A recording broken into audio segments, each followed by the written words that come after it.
Good evening. My name is Dennis Altman. I'm a writer and academic and currently a Vice-Chancellor's Fellow at La Trobe University.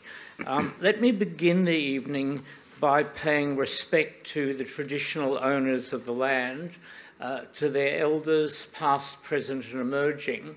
And let me say what a great pleasure it is to be back in the Wheeler Centre at this very special event with Jay Carmichael, which has been sponsored by the Centre with the support of George and Rosa Mostyn in partnership with Wheeler. It's a particular pleasure for me to introduce to you Jay Carmichael. We were talking in the green room about the embarrassment if one gets asked to interview an author whose book one has hesitations about. And it was lovely to be able to say I actually was given an advance copy of this book, Marlo, long before I received the invitation. And I was totally wowed by it, both as a work of literature and as a work of historical research. Let me just sum up by reading a couple of lines from one of the many very good reviews that Marlo received. This was by Lucy Sussex, writing in The Age. All hail the novella which can do more in fewer words than the conventional novel. The 150 pages here are a perfect example. Marlo's genre may be historical, but it is highly realist, based on archival research. Queer lives were dangerous, so hidden and coded. And she goes on to talk quite correctly about the extraordinary job that Jay has done, which is a combination of the historical and the imaginative. But I wanted to begin just briefly, Jay, by asking you about your first book, over which I've now managed to spill a glass of water. Scribe, please note I might need a replacement copy. Your first book, Ironbark, maybe you could just tell us very briefly a little bit about Ironbark, because I want to go on from there. I think there is an itinerary from Ironbark to Marlo. Okay. So I think they're very different books. I think Ironbark is more contemporary, and it's about a young man growing up in rural Victoria and kind of coming to terms with two things: the death of his best friend and his own sexuality. And I guess the similarities in between Ironbark and Marlo is that those two things still happen, well, not the death of the friend, but the coming to terms with your sexuality still happens in Marlo. I think when I suggested an itinerary, I guess I'm also thinking of your own life, because Ironbark is set in rural Victoria, where I believe you grew up. And of course, Marlo begins when Christopher moves from a country town to Melbourne. And I assume that in some ways, this is a reflection of your own experiences? Yeah, I think so. You're right that in Ironbark, Marcus stays in the country and doesn't move away, whereas in Marlo, Christopher does leave. And I think similarly to Christopher, for when I was moving down to Melbourne, it was for opportunity. So for me, it was going to university and studying what I want. And for Christopher, I suppose it was trying to find something other than the small little town, and that other was other people like himself. And what is, of course, so interesting about Marlo is you have very deliberately set it in a period in Australian history when official poofter bashing was possibly at its height, right, in the early 50s. And you've made a quite conscious choice about that. And maybe you could say a little bit about what led you to make that choice and then explain why whether you would agree with me in saying it was actually the height of official poofter bashing? Yeah, I think in the author's note there was some research by Graham Willett with some exact numbers. I think, say, there were 100 convictions for unnatural offences in 1941, which peaked at 350 convictions in 1958, with more than 3,000 people being convicted between 1945 and 1960 for unnatural offences. And I think what interested me about not just that statistic, but what you were talking about, like poofta bashing, was it was almost like sanctioned by certain policing bodies, say like if you start with the Australian Security Intelligence Organisation, part of their purpose was to get rid of communism, but it was also to get rid of homosexuality because it was seen as this threat to nationhood. And I think that filtered down into state police departments. They had their own vice squads that would go out and try and arrest men for basically just looking suspicious, I guess, with other men. And that really interested me because when you look at, say, a lot of those articles of men being arrested and tried and put into jail, I thought, well, that's what the archive is telling us. Predominantly, surely there was another side to that where people could live or were living a life, even though there was that kind of threat, there was still some joy and happiness. So, let's take up several of those points. So one of the things I find fascinating is this is a novel that could so easily have read like a piece of theory, and it doesn't. I mean, so there's this, as I've said before, it's a wonderful work of imagination because it's both a replay of history and a romance. And of course, the central story of Marlo is a romantic story, right? Yeah. And a romantic story which may or may not have a happy ending. Yeah. And I wasn't sure at the end whether it did or not. Well, and I think that was a deliberate choice too, that there is not, I didn't want it to be, it could be read either way, that yes, maybe they go off and have a happy ending, maybe they don't. And I think that, for me, was more about letting the reader take what, put some of themselves into the story and take away what they want from the story or what they've interpreted from the story. So leaving that kind of open-ended. Yes. But also, I think it, relates to the fact that for Christopher and Morgan, they could have easily, and they could still easily, be found by police or be bashed in the gardens or whatever. And so there's still that space for either of those things to happen. Because you realise that when this becomes a Netflix feature, it will have to have a happy ending. Yeah. Right, so be ready for that. I don't want anything to do with that. No, you actually did quite a lot of archival research. I'm going to put in a plug now for the Australian Queer Archives, of which I'm a patron. Yeah. And one of the reasons that Marlo reads so convincingly is, I think, the work that you did in the archives. So can you tell us a little bit about what you did, what you were looking for when you went down to the archives? So I wasn't sure when I first started what I was looking for. I just wanted to read about gay men from the 1950s.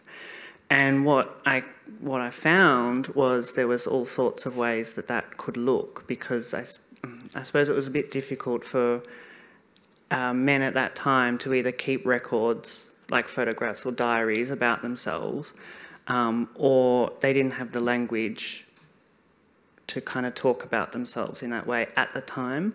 So what I found was there's some photographs that were very in the book of these camp house parties.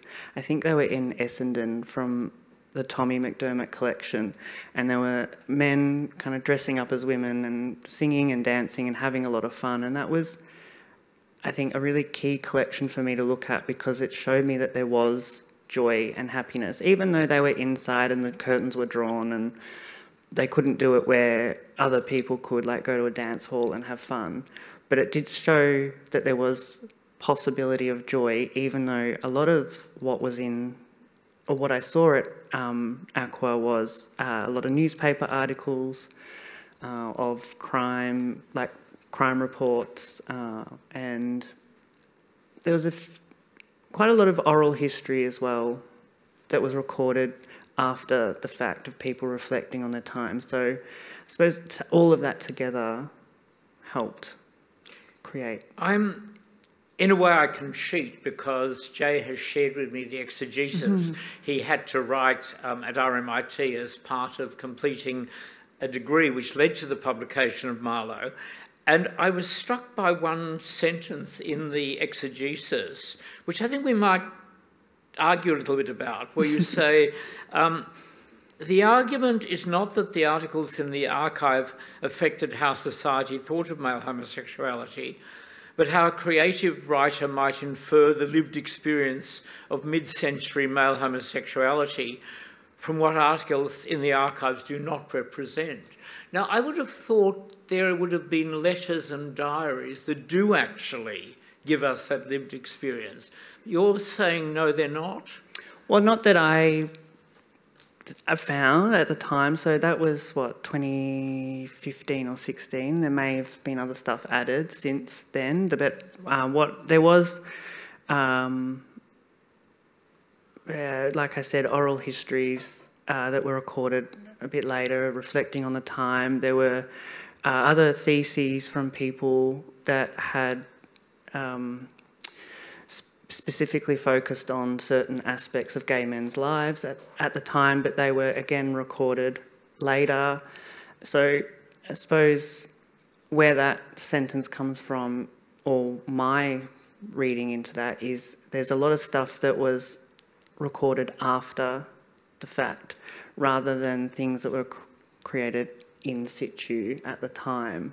So I think that really interested me as well. And of course, what we do have, and this is a conversation Jay and I have already rehearsed in a way, but we do have some representation through fiction. And there may be people in the audience who can help us here. I mean, we talked about two Australian novels, Sumner Locke Elliott's Fairyland, and is it Neville Bonner's... Yeah, Neville. Neville Jackson, I think. Jackson. No End to the Way. Yeah. Both of which do talk about are central. Yeah. And I think there are others. And you had a very interesting argument as to why you didn't feel they necessarily were any better representations than what you were able to find in the archives. Yeah, and you pointed out that in a list of references in the exegesis that I wrote that there was no fiction.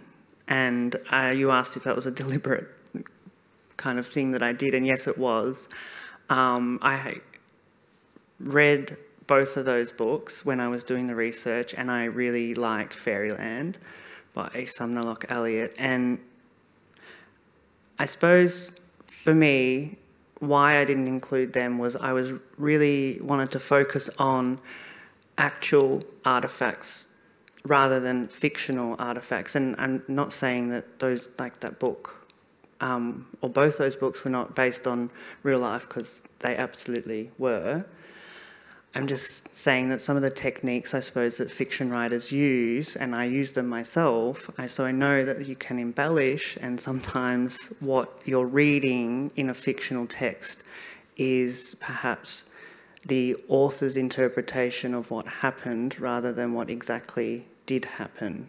And I think that was why I didn't include those kind of texts, even though I read them and I took a lot from them, like especially Fairyland, about the way he was growing up in the 30s and 40s, and then as it went on to later. I will say, though, about Fairyland too, is that he does get shot at the end, and so it is an unhappy ending, yes. Which is something I didn't also want. Yes, but of course, E.M. Forster's Maurice was famous, wasn't it, for breaking the code and having a happy ending. Yeah, I can't remember the line, but they ran off into the Greenwood or something at the end, which I think, I'm glad you raised that, because that was one of the books that I before I came out to my family that I read, and that was very, very validating to read a book in which the two characters actually had love and were lived at the end of the story, or at least were happy at the end of the story. I think there's also something about Marlo that would be very striking for people in this room, and that is it's a very Melbourne book.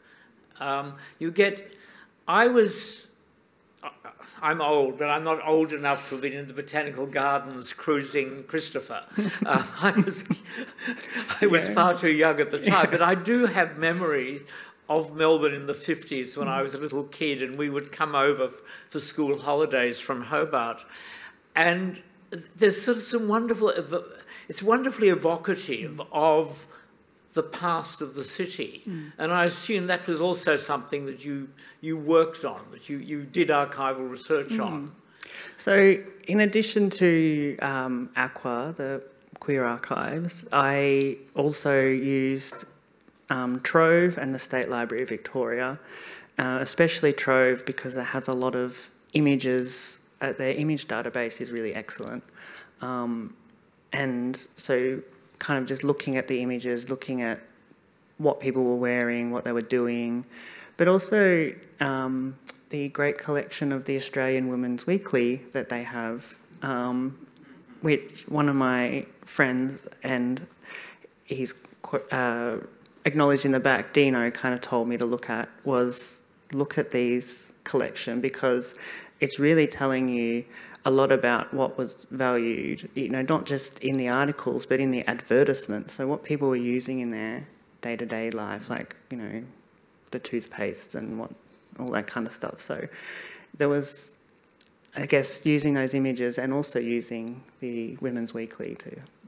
And it's interesting, there's clearly a big generational gap between Jay and myself. And one of the things I found really interesting was that you seem to have been somewhat surprised to have discovered the extent to which people had to hide, the extent to which people did not have a sense of their identity. Whereas I guess I'm old enough that that to me is not surprising, because I can remember what it was like coming out before gay liberation. So I'm wondering how much of it was actually really a surprise when you started digging into the archives? I think you're right in saying that I did find it surprising that there seemed to be this absence of, and what I mean by that is in media, literature, photos, on the telly, movies, unless you knew what you were looking for, so if you knew about that subculture, gay subculture, unless you knew about that, you didn't know that there was that culture there, which I suppose when I was growing up, there was still, like in sitcoms and in movies, and television shows, there was still gay characters there. So I was aware of that growing up, whereas when I was reading through and listening to some of the oral histories and reading through some of the kind of later memoirs of people who lived at that time, I was kind of surprised that there was this sense that they had to come to know their sexuality almost by accident or by coincidence. And then when they found out about that, they're like, okay, this makes a little bit more sense. All this kind of stuff from their childhood and that. So, yeah, I don't know if that makes sense, but... Well, it does, and I think one of the strengths of Marlo is that you're almost there in the book. There is this sense as you read it that here is a young gay man in the 2020s discovering a history which is now 70 years old, right? Yeah. And it reminds me a bit of The Boy in the Dress, which is another Australian, not novel, it's a mix of memoir and history that does similar things in a way, exploring a past that there are still people around for whom it's their experience, whereas for you and for Jonathan, it's history. Yeah. And I think for me, it was just interesting because I have at my fingertips, like through the internet, so Trove and Aqua and things like that, that I have that history that I can go and find.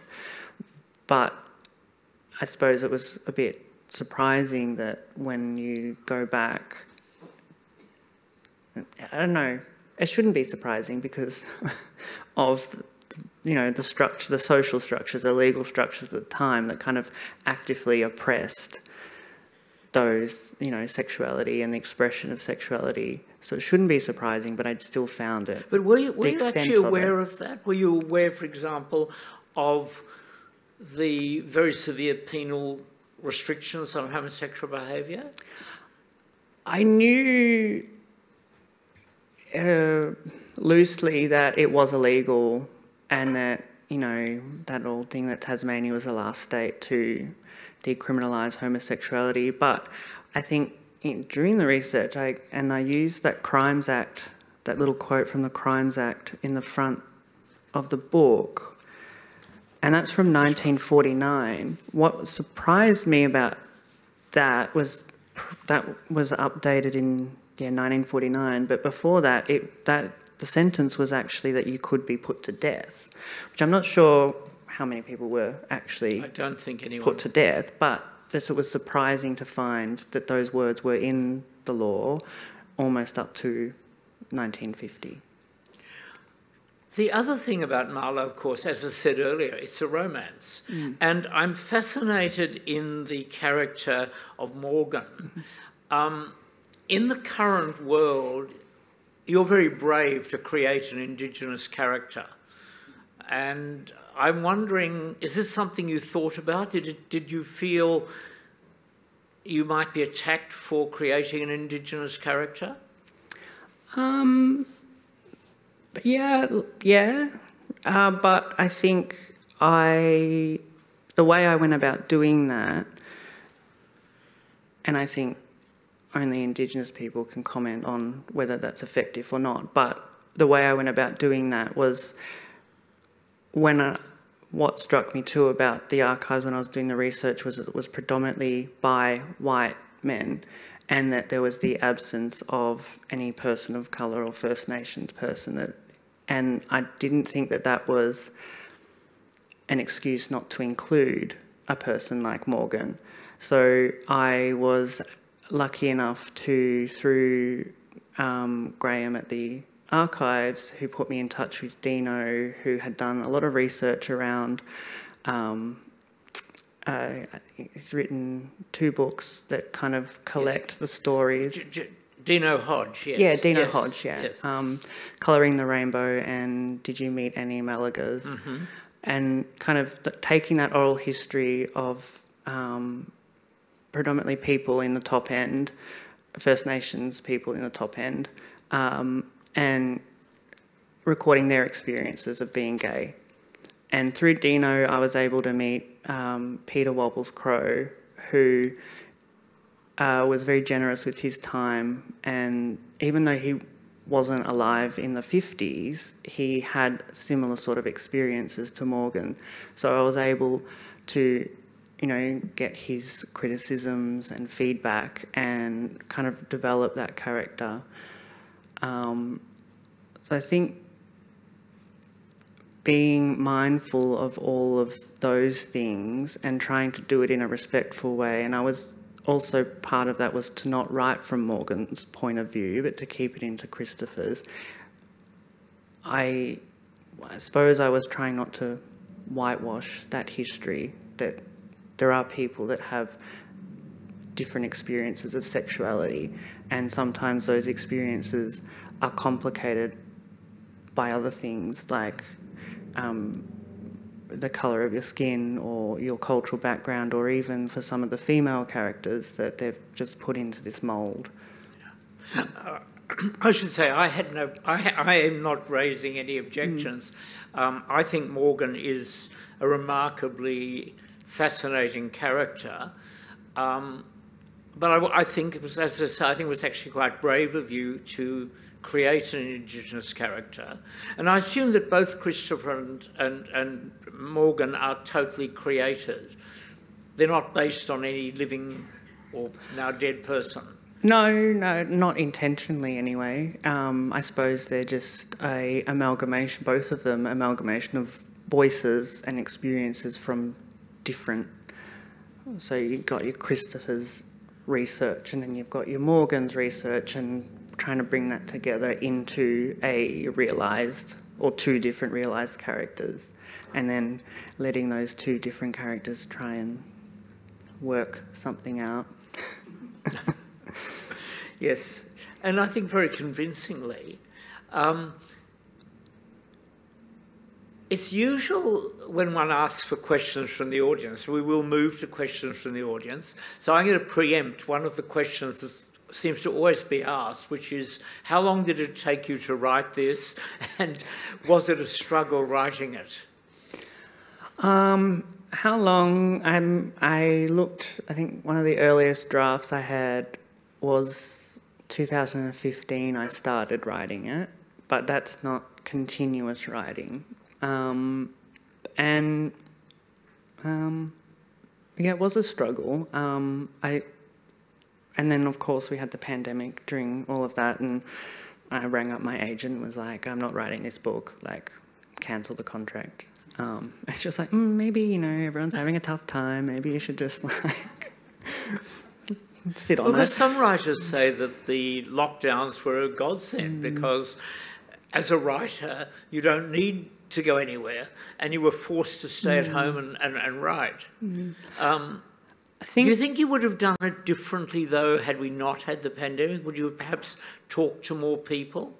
I think so, and I think that's partly the pandemic is responsible for the size of Marlo, in that I did feel like there was limited by how much more I could do, because it was difficult to go places and look at artifacts. You know, a lot of artifacts are not digitised, so you have to actually physically go and look at them, and I couldn't do that. So I do feel like there are some limitations in that research, and that could have been made a little bit stronger had I been able to, or maybe if I just had sat back and waited until everything opened up, but I didn't. And well, I would say that the length of the book is actually one of its strengths, because it actually forces us to concentrate on what is a fairly complex story, but a story that, so you don't have the sort of digressions into other things that you might have had if you'd had more time and more space. But I think that's actually strengthened the novel, and it is somewhat shorter than Ironbark. Yeah. But I don't know if this means that your next book is going to be a haiku. It could be. I certainly didn't see that as a limitation. Yeah. What I found interesting was that because you did this as part of a program at RMIT, you also had to write an exegesis.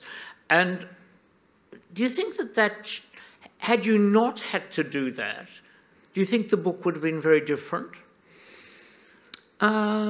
Yes. In terms of, I think or my experience at least of writing it, or part of it, or at least a draft of it during that master's course, was that there are certain kind of academic boxes you have to tick as part of writing a dissertation or something, that you've got to do certain things in order to pass or be marked. And in some ways, I felt like it did set up at least the foundation that I then had gone so far down the track with, that I couldn't really, without completely getting rid of it and starting it again, I felt like I had to kind of work within what I had done and make something work from that foundation. But So it might have been different, but I think,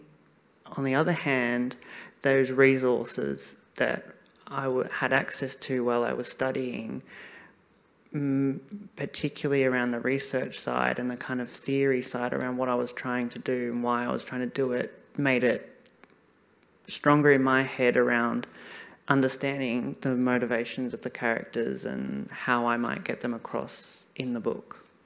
So I find that interesting because my sense is that, and I say this as praise, that the novel escapes the academic restrictions of the exegesis. I wouldn't encourage people to rush out and read the exegesis, but it's not on sale, so I don't need to, right? Good. I would encourage to rush out and read the book. And I was quite fascinated by the fact that clearly in writing the exegesis, as you say, you have to tick certain boxes. You have to show certain theoretical connections. As a novelist, though, that never, it seemed to me, impeded what you're doing. And what you're really doing is you're telling us a story, essentially a very lovely love story about two guys very well embedded in a historical moment. Yeah. Now, whether the exegesis contribute to that or not, I don't know. But as I say, I think you've done it really well. I think maybe to talk to that, though, I think I see them as two different types of writing. That, you know, you're doing your academic writing, and yes, like I said, you've got to tick those boxes and whatever. But for me, I still do like that scene where Christopher meets Morgan, like bumps into him in the garden. That there's that. I can connect that to those theoretical concepts in my mind, because I wrote the exegesis as well as the book.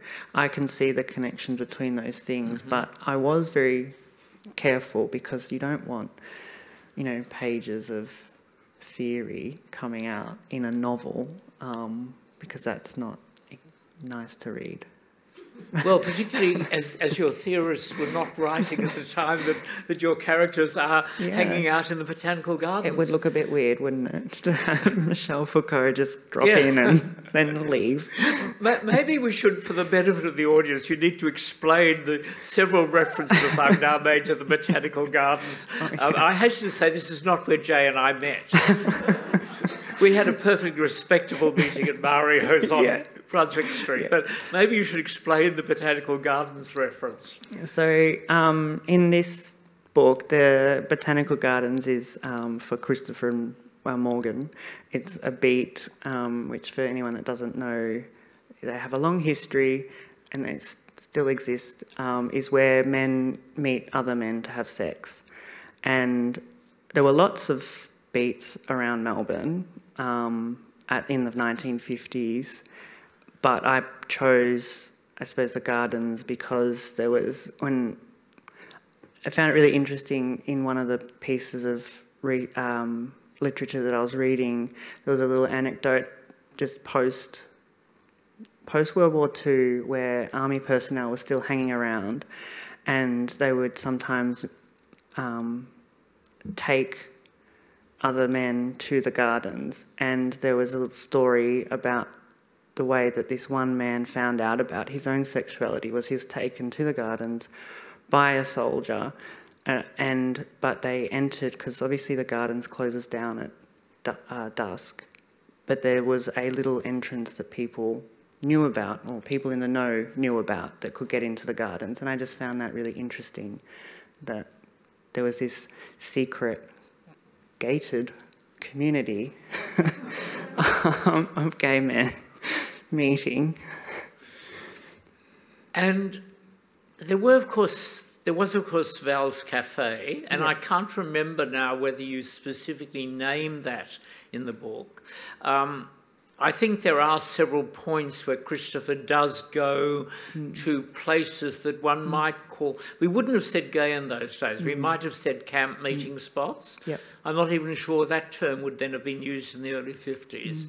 But you've obviously been aware of those. And in fact, I think somewhere you do describe, I think, a private party. Is that Have I misremembered? No, Vels is in there. Yeah. I don't specifically say Vels, but I mean the description of the decor is pretty much exactly what Vels looked like. And there's a picture, I can't remember which page it's on, but it's of just Swanston Street, because Vels was at 123, on page 46.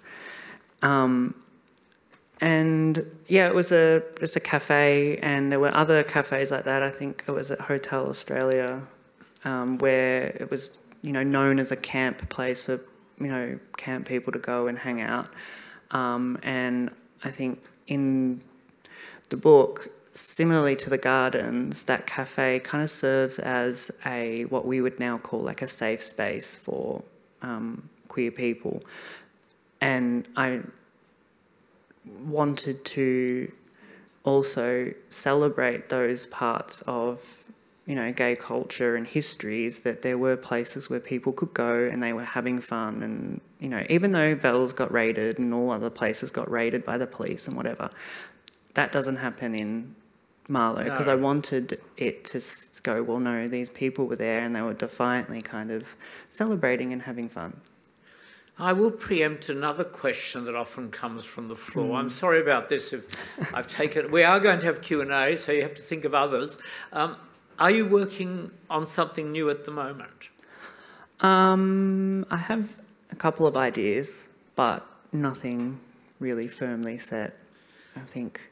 Well, I guess without talking about a specific book project, are you attracted to doing more fiction based on archival research? I think yes, but I'm not sure how that would look. I like the idea of there being a continuum, like from here to here to here, and connecting those things, almost like what I suppose the queer canon has done through other authors, that there's been a connection from this text to that text.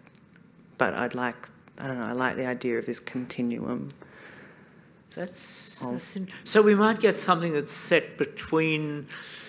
Maybe. Between Marlo and Ironbark. Maybe. If I'm not careful, Jay, I might be a character in one of your books. Possibly. Watch out. I wasn't auditioning for that, though I had warned Jay that I was going to switch it and ask and get him to ask me a couple of questions before we throw it over to the audience. So, well, going back to that kind of idea of the, gay canon, when we first met, you gave me a copy of that your book, Diary of an Accidental Activist, and in reading that, I didn't realise this about you, but you have met some pretty significant, what I would call, gay writers in the past, like Christopher Isherwood, Gore Vidal, Dorothy Porter, all these wonderful people. And I suppose my question is, how did that come about? How did you find yourself in those situations? But also, how did those people influence your own knowledge base and the work that you do? Look, I think for me, the generation of writers older than me were enormously important. They were the first insights. You referred to the fact that when you were growing up, there were gay characters on television. You reminded me actually of one of my nephews who, in his last year at school, came out just as, I can't remember the name of the character, comes out on Glee. Oh, yeah. So Kurt. I didn't have that. But I did sort of discover James Baldwin, Christopher Isherwood, Gore Vidal, etc. And I was extraordinarily lucky in that in different ways I met all three of them. Vidal was the person I knew best. And I was actually brought together with him by the ABC when he came. He did a semi-royal tour of Australia in, I think, 1974, when he and Gough Whitlam sat together, you can imagine the image, and discussed Roman imperial history.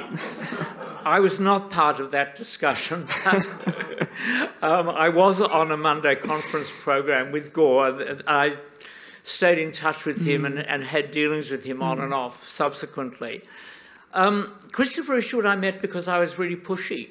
So the book that really affected me, I think more than any other single work of queer fiction, was Christopher Isherwood's Single Man, which you've probably read, but it couldn't have had the same impact on you. It came out in the mid-60s, and I was extraordinarily excited about it, and for the first time in my life I went to Los Angeles, and I even hired a car. And some of you in the audience will know that driving around Los Angeles, if you've never done it before, is terrifying. And Christopher was very generous, and I met him that way. And again, James Baldwin I met through the ABC. I owe a lot to the ABC.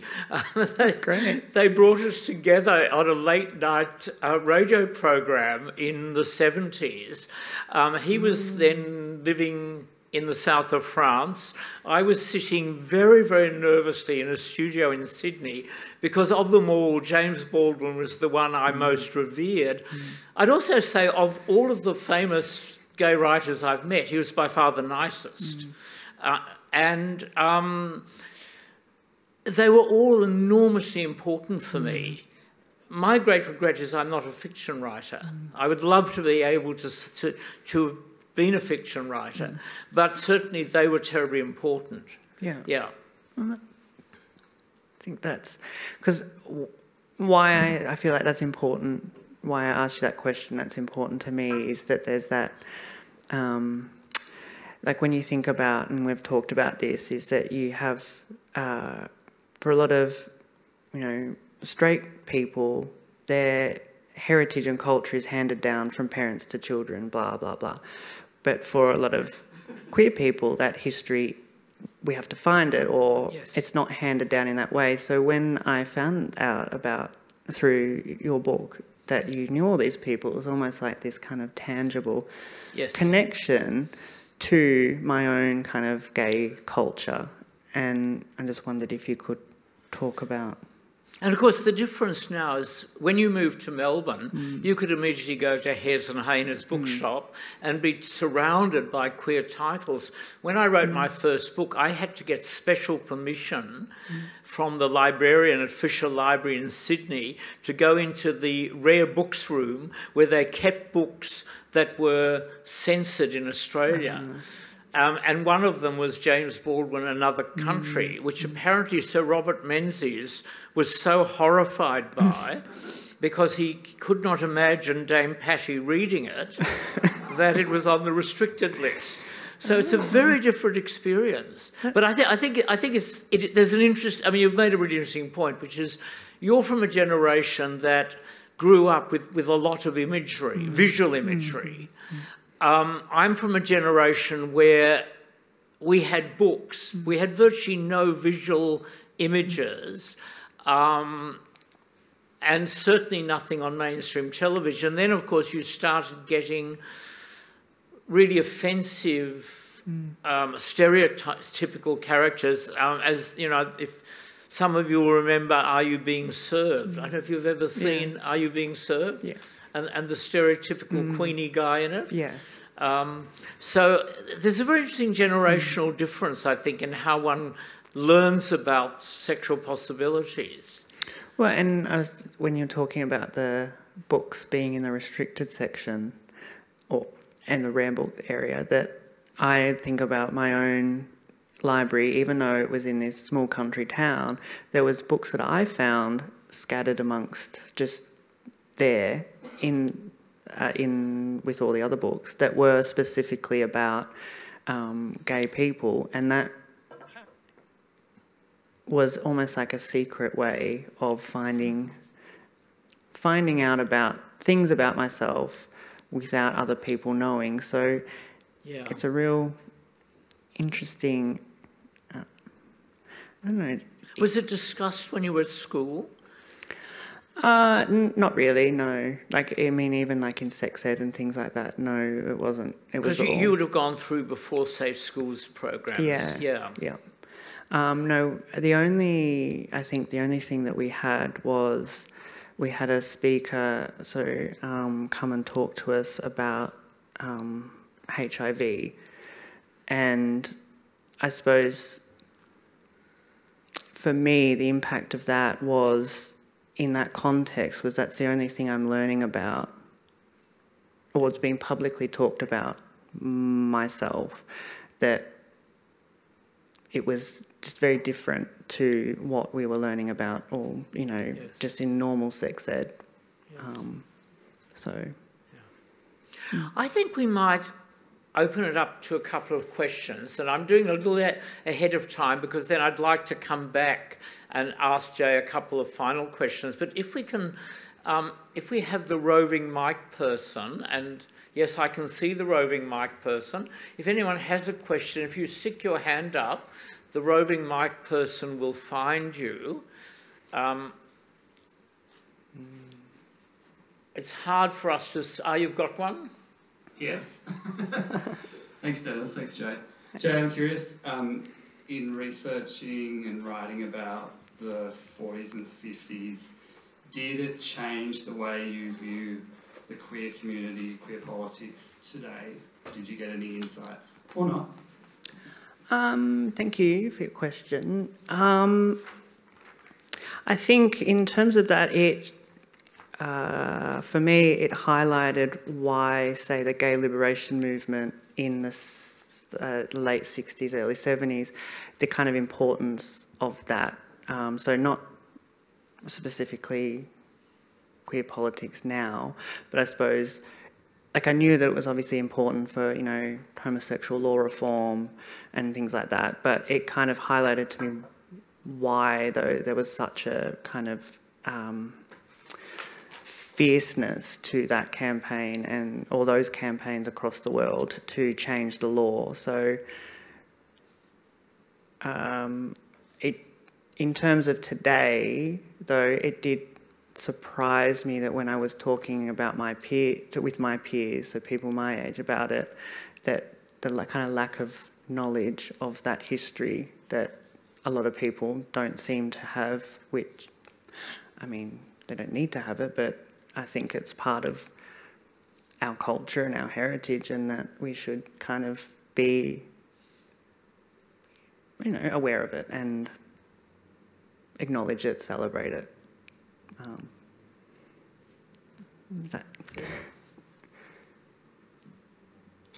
Jay, I was curious, you touched on this, but Ironbark explores a contemporary gay rural experience, and it would have been the obvious thing to write the urban adventures of a character like that, and yet you delved into the past, which, you know, for your generation in the world of apps and the internet is such a very different experience. I mean, I guess you mentioned the beats are still active in this day and age, which surprises me when I think of how accessible sex is otherwise. But I'm still curious, was it the exegesis that had you go back to researching and looking at history, or just your own inherent desire to explore that era? I think when I started writing, so when I finished Ironbark and was waiting for all the rejections from publishers to come in, I was a little bit lost, and I felt like I needed to start something new. And I just happened to start writing this thing about, I had this image in my head of this young man on a farm with his family, and the sense of not being able to, feeling out of place in that, even though he's with family, not feeling quite connected. And I suppose through just doing more and more writing, it happens that he was living in the 1940s, 50s. But I think it's a good point. Why would I go back into history and write about that? I think for me, though, it was just curiosity, that trying to get my head around this idea that people like myself in the past, weren't aware or weren't able to be aware or as aware as I am of who I am and what I want, and that I was trying to work that out, so problem solve that for myself, that how can I get my head around that? How can I get my head around there not being any language to talk about myself, and no kind of ideas about what myself should look like. So I suppose if it was set in contemporary, there's so many ideas and so many ways that that could have looked. But yeah, that was what I was trying to solve. Thank you, Dennis. Thank you, Jay. Just, I guess, returning back to that comment you made about the first mention in school you got being a kind of connection of homosexuality with HIV. You know, for me, it was a very similar experience. And I was wondering if it was interesting for you, kind of looking back through the archive and, you know, hearing the experiences of people, you know, having homosexual sex without HIV even being in the landscape, you know, especially for those of us who've grown up when HIV's always kind of been like the looming shadow of homosexuality. Yeah, thank you. I think even though like HIV wasn't around at the time that this is set, there was still that kind of for lack of a better word, threat that of police, of being caught, of poofta bashing, like Dennis mentioned, that there was, still that kind of threat, that danger lurking in the background, that even though you wanted to connect with someone and, you know, whether that was just for pleasure or through love or whatever, that it was still this looming sense of menace, I guess. And yeah, so I kind of see them as similar. Yeah, that there's, I don't know. We can take one more question, but there is one I can see up the back.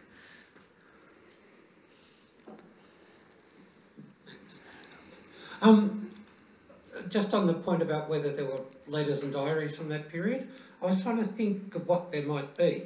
And the only thing I can think of are the kind of extraordinary set of letters that the archives has from the 40s, like 1,000 pages. Oh, wow. Underground Melbourne, writing to and from other people, which is when we get the use of the word camp, spelled with a K. That's the strongest evidence, but not the only evidence. What I was actually going to ask was, and I can't remember if it's in the book, but how does Christopher become aware of his sexuality? Is it back in Marlo or as he arrives in Melbourne? Thank you. There's also, just on that, there's that memoir by Roderick Anderson that's written after the time as well, of him growing up and coming to terms with or learning about his sexuality. I'm not sure when he wrote that though. Anyway, to your question, it's when he comes to Melbourne, so they're kind of, he goes to the pub to try and get a drink in before the pub closes, and Morgan walks in, and there's like I thought it was funny, a literal wink that Morgan gives him. And I think it's just that sense of there's this other person that I've almost instinctually identified as, I think it was through Roderick's book called That Way, that, you know, they are that way and I'm like that, so I'm going to follow this person to the gardens, and then he loses him in the gardens and then trips over him. So I guess it's all this, also trying to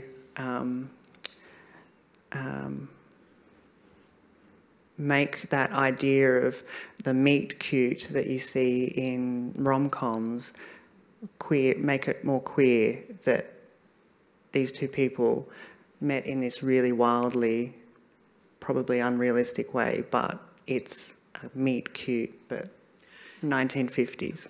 I'm very struck by your comment about 6 o'clock closing, because of course to people today the idea that all the bars and hotels had to shut at 6 p.m.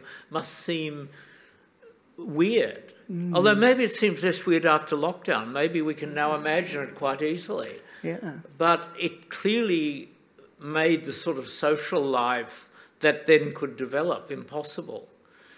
Yeah, because I think it was mostly businessmen would flock to the pubs after their day at work and try and get in as many beers as they could before going home. And then the pub closed, and it was, you couldn't, like, when you think about gay bars or even just restaurants and that there weren't those places to happen to stumble into someone that was like you. I'm going to sort of bring it to a close by raising a sort of bigger question, I guess, about how, and I think probably a lot of people in this audience have had to think about this question.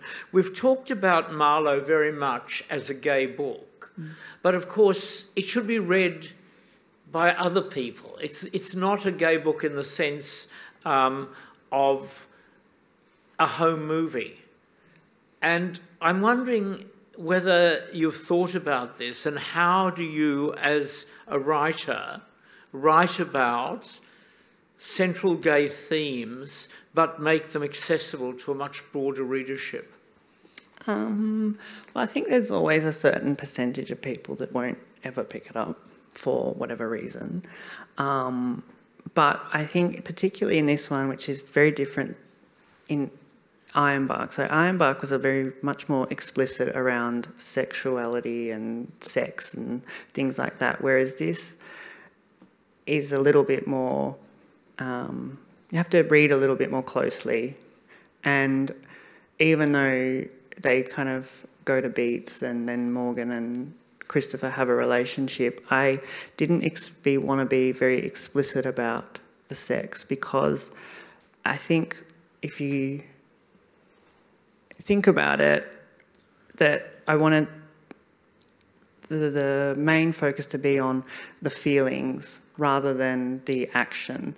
And I think that that's one way of bringing in people who might not normally read what we'd call queer fiction, gay fiction, is by kind of talking about love and emotions and things like that, that even though, yes, they are there, and yes, queer people love each other, but by not being so explicit that, I don't know, people can relate to that where they can't always relate to.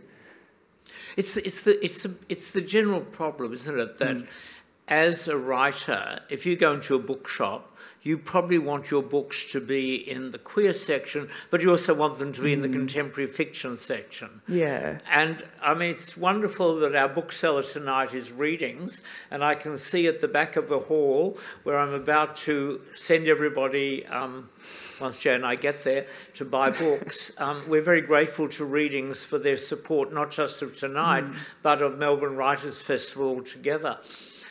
Look, we're coming to a close. I just want to say again, Jay, how much I've enjoyed not just reading your books, but getting to know you. I'm very grateful to the festival for having given me this opportunity, and thank the audience and really encourage you to linger by the Readings bookstall on your way out. Thank you. So at 0036 seconds, I think I can close the evening's event. Thank you. Thank you very much. Thank you.